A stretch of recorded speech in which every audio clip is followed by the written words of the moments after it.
എല്ലാ കൂട്ടുകാർക്കും നമസ്കാരം. നമ്മുടെ പുതിയ വീഡിയോയിലേക്ക് സ്വാഗതം. ഇന്നത്തെ നമ്മുടെ വീഡിയോ വളരെ ക്രിസ്പി ആയിട്ട് ഉണ്ടാക്കിയെടുക്കാൻ പറ്റിയ നല്ലൊരു ഗോതമ്പ് ദോശയാണ്. നമ്മുടെ വീടുകളിലെ മിക്കപ്പോഴും നമ്മൾ ഉണ്ടാക്കുന്ന ഒന്ന് തന്നെയാണ് ഗോതമ്പ് ദോശ.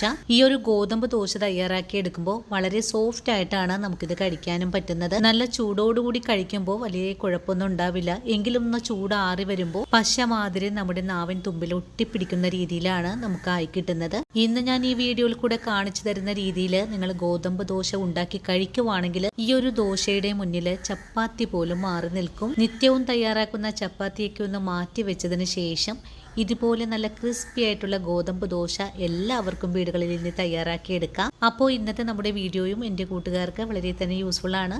അപ്പോൾ ഉടൻ തന്നെ നമുക്ക് നമ്മുടെ വീഡിയോ കാണാൻ പോകാം. ഇനി നമുക്ക് ഗോതമ്പ് ദോശ തയ്യാറാക്കാൻ തുടങ്ങാം. ഇതിനായിട്ട് ഞാനിവിടെ 1.5 കപ്പ് അളവിലാണ് ഗോതമ്പ് പൊടി എടുത്തിട്ടുള്ളത്. ഇനി നമുക്കിതിലേക്ക് 1/2 കപ്പ് അളവിൽ റവ കൂടെ ചേർക്കാം. ഞാനിവിടെ വറുത്തിട്ടുള്ള റവയാണ് എടുത്തിട്ടുള്ളത്. നിങ്ങൾക്ക് വറുക്കാത്ത റവ വേണമെങ്കിലും എടുക്കാവുന്നതാണ്. ഇനി നമുക്കിതിലേക്ക് വേണ്ടത് ഒരു 1/4 കപ്പോളം നല്ല പുളിപ്പില്ലാത്ത തൈരാണ്.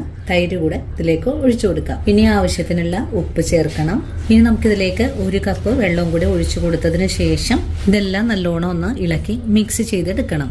1/4 കപ്പ് തൈരും 1 കപ്പ് വെള്ളവുമാണ് നമ്മളിപ്പോൾ ഇതിലേക്ക് ഒഴിച്ചു കൊടുത്തിട്ടുള്ളത്. ഇനി നമുക്കിതിലേക്ക് 1/2 കപ്പ് വെള്ളം കൂടെ ഒഴിച്ചു കൊടുക്കാം.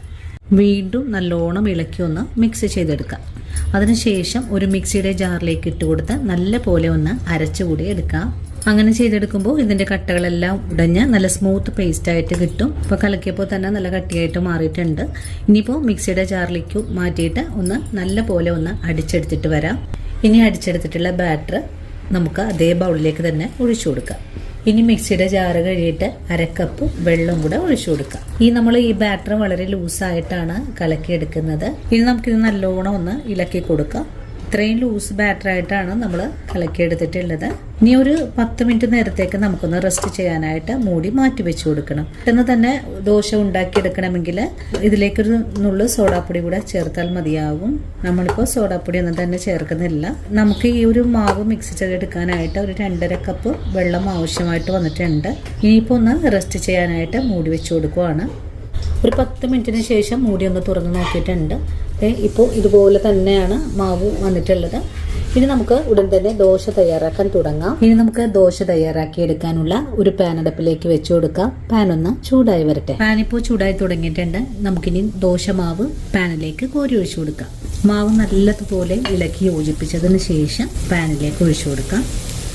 ഫ്ലെയിം കുറച്ച് വെച്ച് കൊടുത്തിട്ട് നമുക്ക് നല്ലപോലെ ഒന്ന് ചുറ്റിച്ചുകൂടെ എടുക്കാം.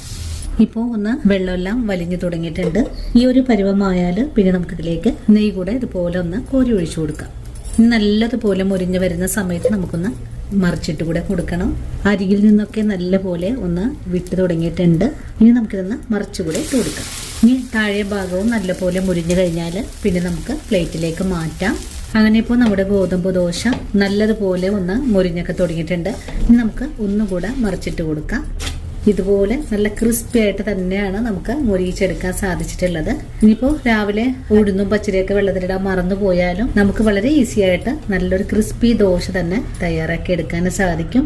ഗോതമ്പ് ദോശ കഴിക്കാൻ ഇഷ്ടമില്ലാത്തവർ പോലും ഇത് നല്ല ഇഷ്ടത്തോടു കൂടി തന്നെ കഴിക്കുകയും ചെയ്യും. ഇനിയിപ്പോൾ നമ്മളിന്ന് തയ്യാറാക്കിയിട്ടുള്ള മുട്ടത്തീയലാണ്. മുട്ടത്തീയലിൻ്റെ ഒപ്പമാണ് ഞാനിന്ന് സെർവ് ചെയ്യാൻ പോകുന്നത്.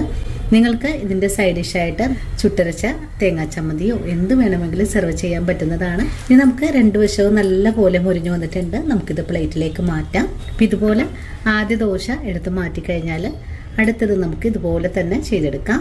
ഈ ഒരു പാനിലേക്ക് കൈവെള്ളം ഒന്ന് തളിച്ചു കൊടുക്കുന്നത് ദോശ നമുക്ക് ചുറ്റിച്ചെടുക്കാനായിട്ട് വളരെ എളുപ്പമായിട്ട് തീരും. രണ്ടാമത് നമുക്ക് ദോശയുടെ മേളിലായിട്ട് നെയ്യൊന്ന് ഒഴിച്ചു കൊടുക്കാം. ഇപ്പോൾ നെയ്ക്ക് പകരമായിട്ട് വെളിച്ചെണ്ണയോ ഓയിലോ നിങ്ങൾക്ക് ഒഴിച്ചു കൊടുക്കാൻ പറ്റുന്നതാണ്. രണ്ടാമത്തെ ദോശയും നല്ല ക്രിസ്പി ആയിട്ടൊക്കെ ഇവിടെ വന്നിട്ടുണ്ട്. കണ്ടോ, അരികൊക്കെ നല്ല പോലെ വിട്ട് നിൽക്കുന്ന ഒരു പാകമാണ്. നമ്മൾ നിത്യവും തയ്യാറാക്കുന്ന ആ ചപ്പാത്തിയൊക്കെ ഒന്ന് മാറ്റി വെച്ചതിന് ശേഷം ഇതുപോലെ സിമ്പിൾ ആയിട്ടുള്ള ദോശ എല്ലാവർക്കും തയ്യാറാക്കി എടുക്കാൻ സാധിക്കും. നടുഭാഗത്ത് ഇതുപോലെ പ്രസ് ചെയ്ത് കൊടുത്ത് കഴിയുമ്പോൾ ഇങ്ങനെ അരികൊക്കെ വീർത്ത് വരുന്നുണ്ട്. മറിച്ചിട്ട് കഴിയുമ്പോൾ പിന്നെ ഫ്ലെയിം കുറച്ച് വെച്ച് കൊടുത്തിട്ട് വേണം നമുക്കിതൊന്ന് മൊഴിച്ച് എടുക്കാനായിട്ട്. അങ്ങനെ രണ്ടാമത്തെ ദോശയും ഞാനിവിടെ മറിച്ചിട്ടൊക്കെ കൊടുക്കുന്നുണ്ട്. അങ്ങനെ ഗോതമ്പ് പൊടിയും റവയും ഒക്കെ വെച്ചിട്ട് വളരെ സിമ്പിളായിട്ട് ഉണ്ടാക്കി എടുക്കാൻ പറ്റിയ നല്ല ഹെൽത്തി ആയിട്ടുള്ളൊരു പലഹാരമാണ്. ഇനിയിപ്പോൾ രാവിലെ ബ്രേക്ക്ഫാസ്റ്റ് ആയിട്ടും വൈകിട്ട് നല്ലൊരു ചൂട് ചായയുടെ ഒപ്പമൊക്കെ കഴിക്കാനും നല്ല ടേസ്റ്റാണ്. ഇതിലേക്ക് കുറച്ച് പഞ്ചസാര കൂടെ ചേർത്ത് തയ്യാറാക്കുവാണെങ്കിൽ കറി പോലും വേണ്ടാതെ തന്നെ നമുക്ക് കഴിക്കാനും സാധിക്കുന്നതാണ്. അങ്ങനെ നമ്മുടെ ദോശ ഇവിടെ എല്ലാം ഞാൻ മൊരിച്ചെടുത്തിട്ടുണ്ട്. ഇത് നമ്മൾ നല്ലൊരു വറുത്തരച്ച മുട്ടക്കറിയുടെ കൂടെയാണ് ദോശ സെർവ് ചെയ്യുന്നത്. അപ്പോൾ ഇന്നത്തെ നമ്മുടെ വീഡിയോ ഇത്രയേ ഉള്ളൂ.